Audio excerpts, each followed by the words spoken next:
जल्दी पूछो। बात ये है कि काफ़ी लोगों को इससे एतराज़ होएगा, आपको भी शायद एतराज़ होए। नहीं होता मेरे को, बोलिए, मैं बेगैरत हूँ।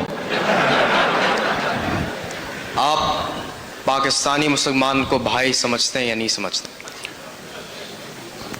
देखिए, लोगों को शिकायत होती है कि भाई वो अपने मतलब की बात करके चले गए कि हैं, तो इंशाअल्लाह उन सवालात का भी जवाब देकर हम आज की इस नशिस्त को इख्तिताम पजीर करेंगे। अस्सलाम वालेकुम असद भाई, मोहम्मद मुनव्वर, मेरा ताल्लुक़ नटाज नगर टप्पा चबूतरे से है। भाई आपसे एक छोटा सवाल ये है कि आप तालीमी पसमानदगी की बात कर रहे हैं हैदराबाद। मैं आपसे यही सवाल करना चाह रहा हूँ कि अवेसी स्कूल ऑफ एक्सेलेंस जो है वो सिर्फ इलाक़े तलाब कट्टा चंद्रैन गुट्टा की हद तक क्यों महदूद है, जहाँ पर झिरा जैसा इलाक़ा है, किशन बाग बहादुरपुरा जैसा इलाक़ा है, गोलकुंडा किला जैसे इलाक़े में अवेसी स्कूल ऑफ मैं अकबर साहब को भिजाऊंगा शिकागो को, आप उनसे बात कर लीजिए, यहाँ पे बुलाएंगे, उनसे कमिटमेंट ले लीजिए कि तालाब कट्टे में स्कूल खोलेंगे। बहुत शुक्रिया असद भाई। मगर तालाब टप्पा चबूतरा हो, कारवान असम्बली हलके में आप कभी गोलकुंडा गए? गोलकुंडा में मैं अपने एमपी फंड से करीब 12 करोड़ की लागत से एक बच्चियों की कॉलेज की बिल्डिंग बनाया, मैं जूनियर कॉलेज, डिग्री कॉलेज, उसमें लैब्स है, अभी भी 1 करोड़ दिया हूँ। और वैसे अकबर बता रहे थे कि 15-16 हज़ार बच्चे फ्री में पढ़ते उसमें। तो अकबर साहब रॉयल आदमी हैं। तो अस्सलाम वालेकुम वरहमतुल्लाहि वबरकातुहू। क्रिकेट मैच हुआ तो फिर दूसरा जिंदाबाद बोलते हो। मेरे पास 2 सवाल है आपसे। तो पहला सवाल इधर। हाँ, बोलिए प्लीज प्लीज। Yes, sorry. तो पहला सवाल ये है कि आरएसएस की जो स्ट्रॉन्ग होल्ड है ये अमेरिका, कनाडा, यूके में बहुत स्ट्रॉन्ग होती जा रही है। अभी कोई दिन पहले मैं अपने लोकल पार्क में था और आरएसएस की जो स्ट्रॉन्ग होल्ड है उधर तक भी आ गई। तो बात ये है, क्या जब इंडिया में है तो आप कैसे कॉम्बैट करेंगे आरएसएस के? तो हम लोग तो पहले आरएसएस से अगर आपको कॉम्बैट करना है तो आपको उनके मैं आपको रिक्वेस्ट करूंगा कि आप किताबें पढ़ते। तो एक अब्दुल गफूर नूरानी साहब की किताब है आरएसएस, उसको जरूर पढ़िए आप। जल्दी पूछो। बात ये है कि काफ़ी लोगों को इससे एतराज़ होएगा, आपको भी शायद एतराज़ होए। नहीं होता मेरे को, बोलिए, मैं बेगैरत हूँ। आप पाकिस्तानी मुसलमान को भाई समझते हैं या नहीं समझते? देखिए, पाकिस्तान जब बना हमारे बुजुर्गों ने उसकी मुखालिफत की थी। हम लोग पाकिस्तान नहीं गए, इसलिए नहीं गए क्योंकि हमारा मानना ये था कि जिस सरजमीन पर हमारे बुजुर्गों ने जहाँ बानी और जहाँ फ़शानी की है और जिस सरजमीन पर हमारे बुजुर्गों ने अंग्रेज़ों से इस मुल्क को ग़ुलामी की छुड़ाने की लड़ाई लड़ी है, हमने अपने इस मुल्क को माना है। अब जो लोग गए हैं वो गए हैं, जो नहीं गए वो नहीं गए। अब तीसरी बात यह है कि जो रज़ाकार थे वो चले गए, जो वफादार थे रह गए। तो अब उनको भाई मानना नहीं मानना, देखिए हमारा मानना यह है कि भारत के अतराफ में जितने ममालिक हैं उन सब से हमारे ताल्लुकात अच्छे होने चाहिए। मगर मुंबई में जो टेररिज्म का एक्ट हुआ उसको कोई डिनाई नहीं कर सकता कि अजमल कसब ये लोग सब आए, पाकिस्तान से आए। मैं खुद एक निज़ामाबाद की फैमिली को जानता हूँ, एक शादीशुदा बच्ची थी जिसको 5 या 6 दिन हुए थे शादी होके। वो लोग शादी के बाद मुंबई गए, उस बच्ची के हाथों की मेहंदी में नहीं उतरी थी, वीटी स्टेशन पर गोली लग के मर गई बच्ची वो। तो ये ज़रूरी है कि हम जिस खित्ते में रहते हैं वहाँ पर स्टेबिलिटी हो और सब अच्छा हो। मगर आपको एक बैड न्यूज़ सुना रहा हूँ मैं अभी। पार्लियामेंट की जो नई बिल्डिंग बनाई गई उसमें एक अंग्रेजी में मुरल बोलते हैं MURAL, वो लगाया गया जिसमें अखंड भारत का नक्शा दिखाया गया।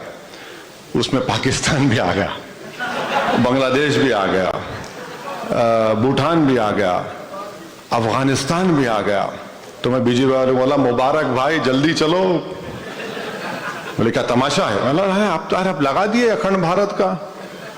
अब ये मिनिस्ट्री ऑफ एक्सटर्नल अफेयर्स को बड़ी परेशानी होने वाली है कि आपने अपने पार्लियामेंट के अंदर उस नक्शे में सबको मिला लिया। तो अब बताइए आप, पाकिस्तान भी आ गया, बांग्लादेश भी आ गया, भूटान भी आ गया, बर्मा भी आ गया, अफगानिस्तान भी आ गया, पूरा अखंड भारत का ख्वाब श्री नरेंद्र मोदी लगा दिए अंदर। आप देखिए, अब आप लोगों को नहीं मालूम क्या, मैंने नहीं मालूम उस ममालिक में क्या होने वाला है, मगर हम तो क्लेम कर दिए हमारा है बोल के, क्लेम कर दिए विद कैपिटल C एंड तो क्लेम तो बहुत करते। देखिए हम तो बोल रहे कि ले लो जाके आप अफगानिस्तान से शुरू करना चाहिए उनको। जो काम अंकल सैम नहीं करे अंकल मोदी कर देंगे शायद, नहीं मालूम। जी अस्सलाम वालेकुम असद साहब, मेरा नाम मोहम्मद वहीदुल्लाह खान है। मैं इमाम हूँ, दारुल फाउंडेशन उसका फाउंडर भी हूँ, और मैं हैदराबाद में जामा मस्जिद सईफ़ आज़मपुर में इमाम था और धर्मावंत कॉलेज में लेक्चरर था, और माशाल्लाह जामे निज़ाम का फ़ारिग हूँ, जहाँ से आपके दादा हज़रत फ़ख्र मिल्लत मौलाना अब्दुल वाहिद अवैसी भी वहाँ के फ़ारिग थे माशाल्लाह। तो आपको देख के बड़ी खुशी हो रही है अमेरिका में माशाल्लाह।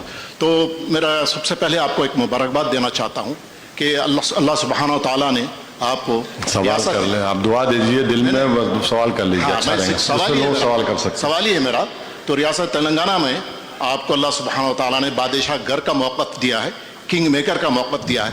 तो मेरी ये ख्वाहिश है कि आप जो है बादशाह कब बनना चाह रहे हैं और किंग कब बनना चाह रहे हैं? जबकि हम जब देखते थे मजलिस के फ़िलाक को, उसमें जो है 7 स्टार्स है, 7 सितारे हैं।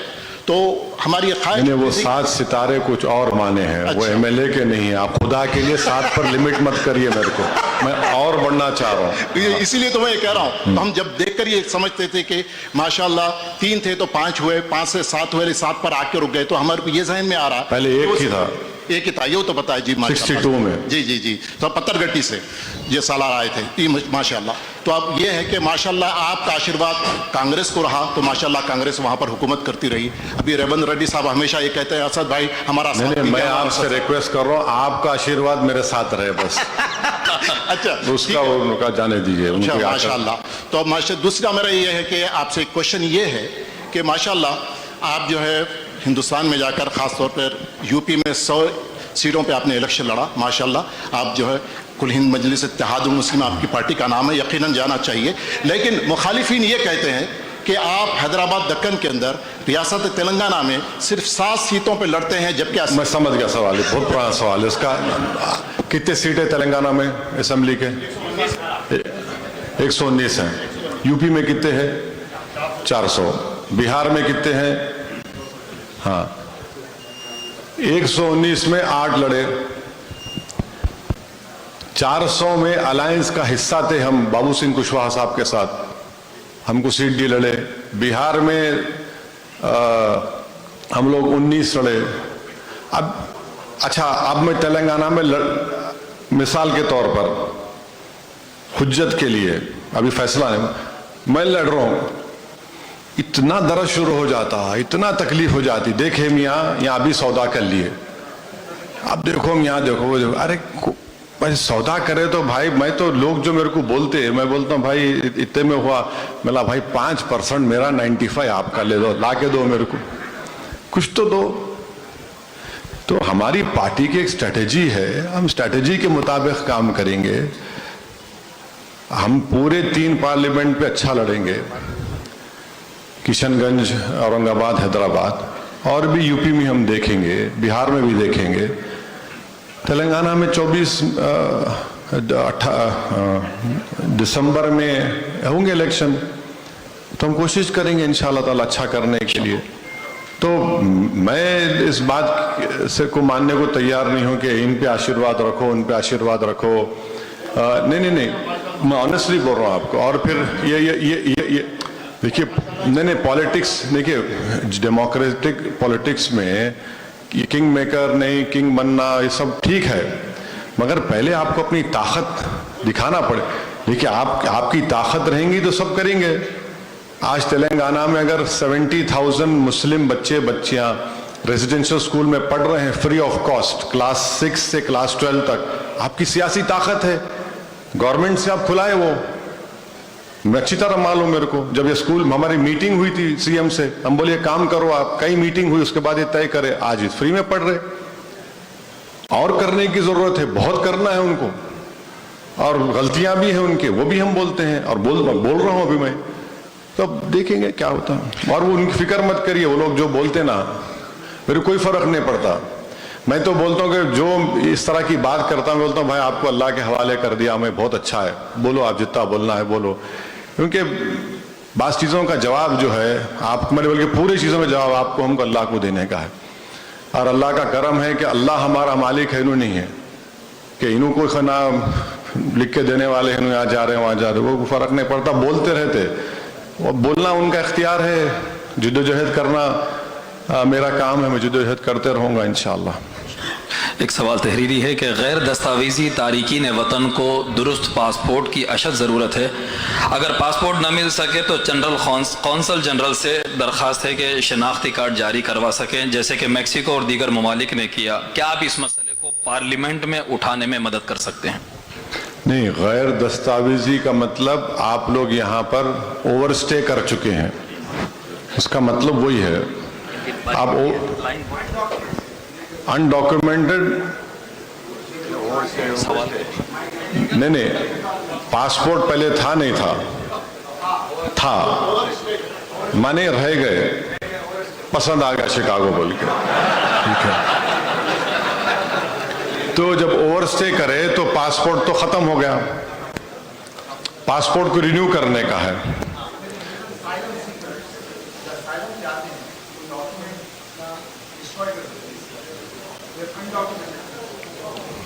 तो वो मेरे को उसके बारे में नहीं मालूम करना पड़ेगा। बट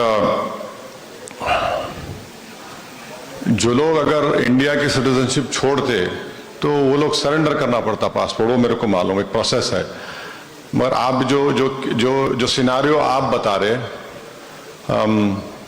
उस बारे में मालूम करना पड़ेगा, मालूम करके मैं कुछ कमेंट कर सकूँगा, वरना मेरे को उसके बारे में इतना इल्म नहीं है। कुछ बोल दूंगा फिर उनका असाइलम का काम रुक जाएगा, और नहीं और अंकल आने वाले हैं तो फिर कुछ यहाँ पढ़ के फूंक दिए, तो इसलिए थोड़ा मालूम करके ही बोलना अच्छा है। जी वालेकुम सलाम सर, आप बोलिए, सुन लो। दिसंबर में इलेक्शन होने वाले हैं तेलंगाना में। जी जी जी। हर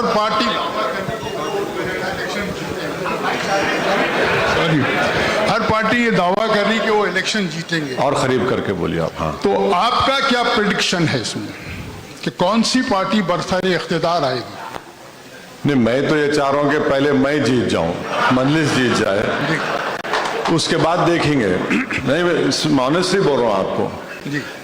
पहले मुझे अपने घर को आबाद करना है। लेकिन आपको पूरे सीटों पे कॉन्टेस्ट नहीं। नहीं, तो वो करेंगे नहीं करेंगे वो तो इलेक्शन के करीब बताएंगे जी। मगर फिरका परस्ती को रोकना हमारी जिम्मेदारी, हम रोकेंगे। 2014 में भी रोके, 2018 में भी रोके, मगर रोकने का मतलब ये नहीं है कि आप मेरे प्रोग्रेस को रोक देंगे। मेरी जो पॉलिटिकल प्रोग्रेस है मेरी पार्टी की, उसको तो रोक नहीं सकते आप। तो देखिए अभी बहुत जल्दी है, क्योंकि अगर मैं यहाँ खड़े कुछ बोलूँगा तो बाज़ लोग खुश होंगे, बाज़ लोग नाराज़ हो जाएंगे। तो बेहतर ये है कि वो लोग सस्पेंस में रहे, परेशानी में रहे, जब वक्त आएगा उस वक्त करेंगे। आप किस पार्टी को सपोर्ट करेंगे? मैं मजलिस इत्तेहादुल मुस्लिमीन को सपोर्ट करता हूँ। अस्सलाम वालेकुम रहमतुल्लाह। मेरा नाम मुज़म्मिल है, मैं ज़िबाबाग से हूँ। मेरा असद भाई ये सवाल है। सुन देख लिया जी, बोलिए। माइक के लिए ये कांग्रेस कर्नाटक इलेक्शन में कही थी कि अगर हम इख्तिदार में आ गए तो हम बजरंग दल को बैन कर देंगे। मेरा सवाल ये है कि इस तरह के मैनिफेस्टो से फ्यूचर में नेक्स्ट इलेक्शंस में कांग्रेस के इस मैनिफेस्टो की वजह से माइनॉरिटीज़ को कुछ नुकसान तो नहीं हो? देखिए, क्या है वो गालिब का शेर ना कि कौन जिया तेरे जुल्फ के सहर होने तक, हम खाक हो जाएंगे तुमको खबर होने तक। तो नहीं मालूम मेरे को क्या करते नहीं करते ये लोग। इनके बहुत बड़ी बातें तो करते हैं लोग, अब नहीं मालूम क्या क्या करेंगे। मगर मेरा मानना यह है कि बैन अगर होगा तो कानूनी तरीके से होना चाहिए। बैन अगर आप खाली कर दिए और फिर उसके बाद उनको लीगल रिप्रीव मिल जाती है तो फिर उससे वो लोग और ताकतवर हो जाते। तो अब नहीं मालूम वो लोग किस किस को बैन करते, मगर अब तक तो जो शख्स को कांग्रेस पार्टी ने कर्नाटका का स्पीकर बनाया वो शख्स पब्लिकली मुस्लिम बच्चियों के हिजाब पहनने पर तनकीद किया और उन बच्चियों के सामने बोला कि तुम्हारे को क्या जरूरत है पहन के जाने की, तुम पढ़ो। उस शख्स को उन्होंने स्पीकर बना दिया। तो ये उनका रिकॉर्ड है। अभी गवर्नमेंट बन के 1 महीना भी नहीं हुआ है, तो उनको टाइम देने की जरूरत है कि रीजनेबल टाइम देना पड़ेगा उनको देखने के लिए कि वो कितना अपने वादों पर खरे उतरते हैं। मगर मुझे कांग्रेस से बड़ा तल्ख तजुर्बा रहा है